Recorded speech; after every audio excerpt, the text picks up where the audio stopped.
Testemunhos Seletos, volume 1, capítulo 70. Os que desprezam a repreensão.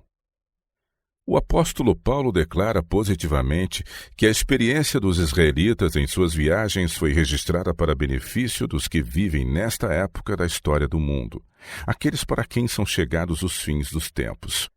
Não consideramos que nossos perigos não são nada inferiores aos dos hebreus, antes maiores.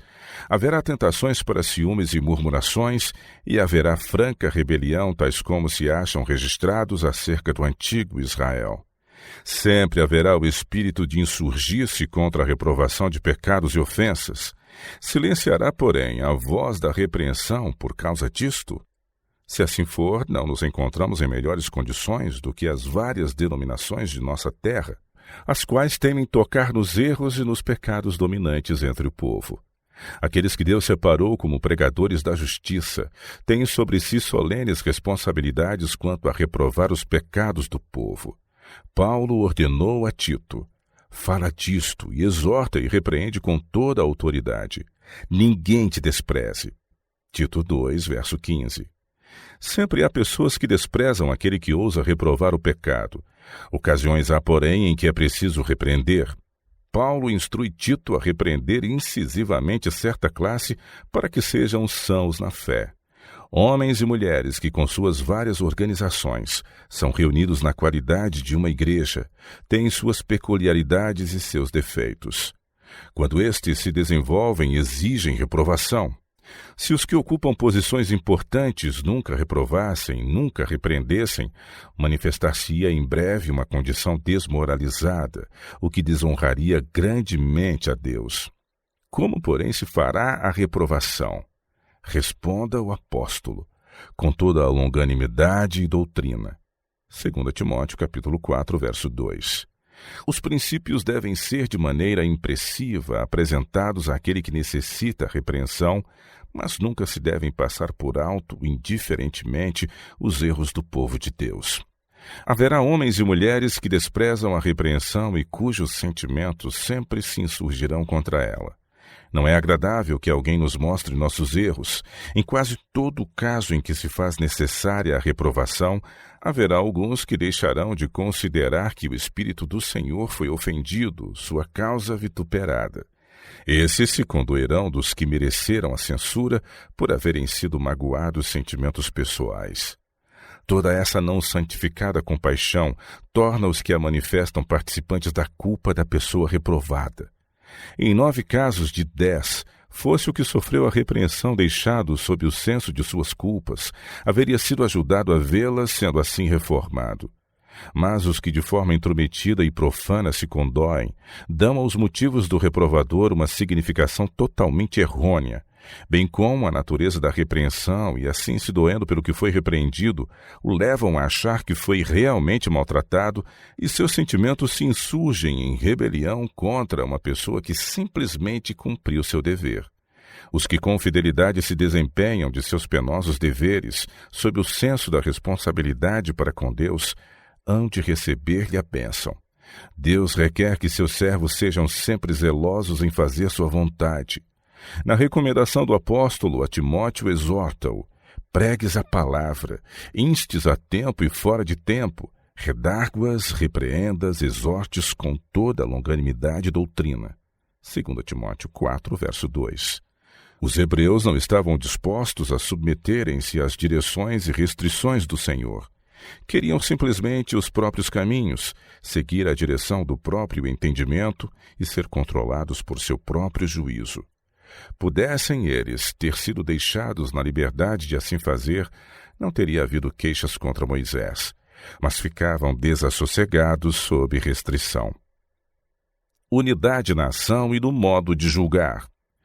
Deus queria que seu povo fosse disciplinado e levado à harmonia de ação, de maneira a terem o mesmo ponto de vista e serem de um mesmo espírito, julgando da mesma forma. A fim de produzir este estado de coisas, muito há a fazer. O coração natural deve ser submetido e transformado. É desígnio de Deus que haja sempre um vivo testemunho na igreja.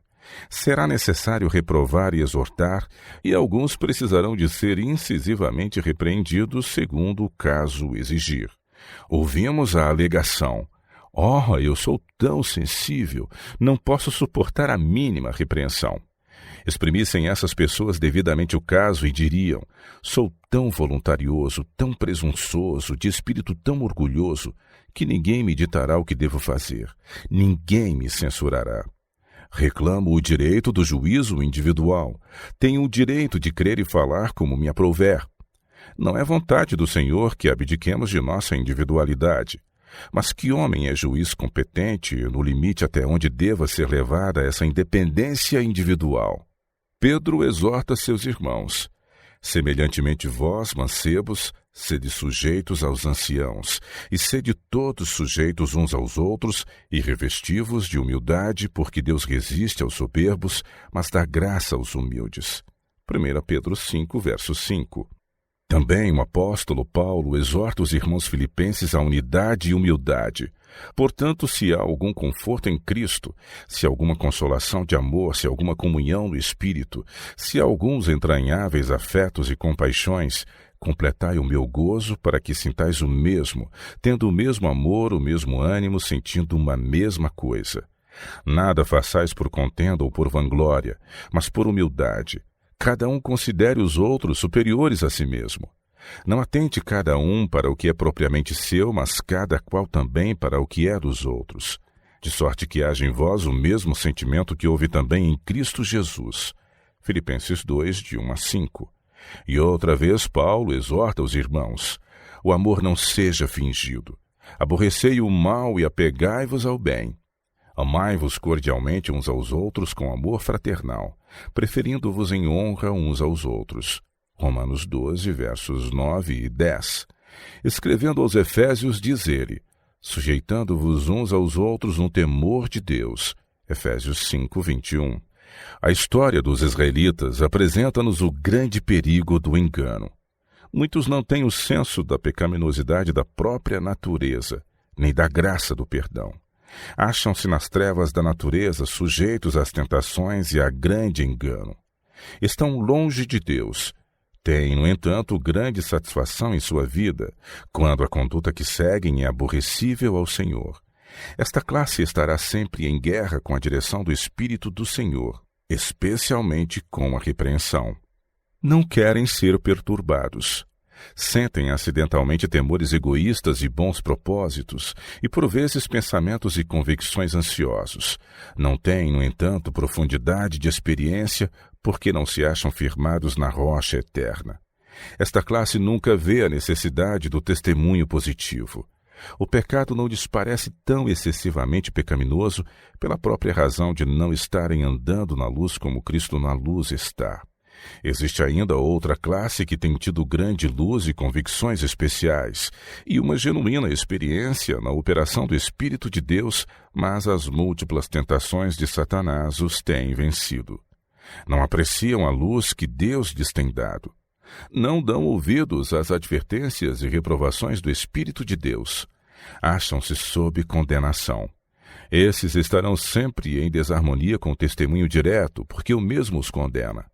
É desígnio de Deus que seu povo seja um, que tenham a mesma visão e tenham o mesmo espírito e o mesmo parecer. Isto não se pode realizar sem que haja na igreja um testemunho claro, definido e vivo. A oração de Cristo foi para que seus discípulos fossem um, assim como ele era um com o Pai. E não rogo somente por estes, mas também por aqueles que pela sua palavra hão de crer em mim, para que todos sejam um como tu, ó Pai, o és em mim e eu em ti. Que também eles sejam um em nós, para que o mundo creia que tu me enviaste. E eu dei-lhes a glória que a mim me deste, para que sejam um como nós somos um. Eu neles e tu em mim, para que eles sejam perfeitos em unidade e para que o mundo conheça que tu me enviaste a mim e que os tens amado a eles como me tens amado a mim.